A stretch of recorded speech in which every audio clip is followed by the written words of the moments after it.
పూజలో కుర్రాడు ఉన్నాడు, బైబిల్ స్టడీ మానేరాడు. అతని దగ్గర పెట్టాలి, మనం తీసుకొచ్చాను కదా ఆ కుర్రాడిని, ఆ భార్యని.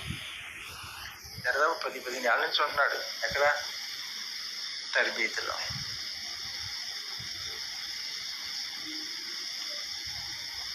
అతను బైబిల్ స్టూడెంట్గా ఉన్నాడు, కానీ చాలామంది బైబిల్ స్టూడెంట్స్ కానీ 50 ఏళ్ళ నుంచి అది ఉన్నవారు ఉన్నారు, కానీ ఆ కుర్రాడి దగ్గర ఉన్నంత స్వేచ్ఛ నాకు ఎక్కడా లేదు.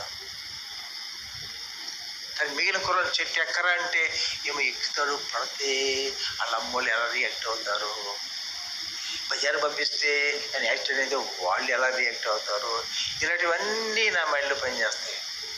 వాడి విషయంలో మాత్రము వాడికి ఏది జరిగినా సరే వాళ్ళ ఫ్యామిలీ వైపు నుంచి ఎవరి దగ్గర నుంచి కూడా ఏ రకమైన 1- కూడా మాట, నింద,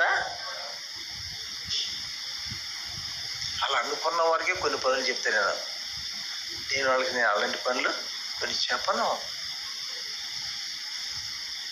is God has a dare about you. దేవునికి దమ్ముందన్న ఈ విషయంలో, దేవుని బిడ్డైన వారికి దమ్ముందన్న ఈ విషయంలో.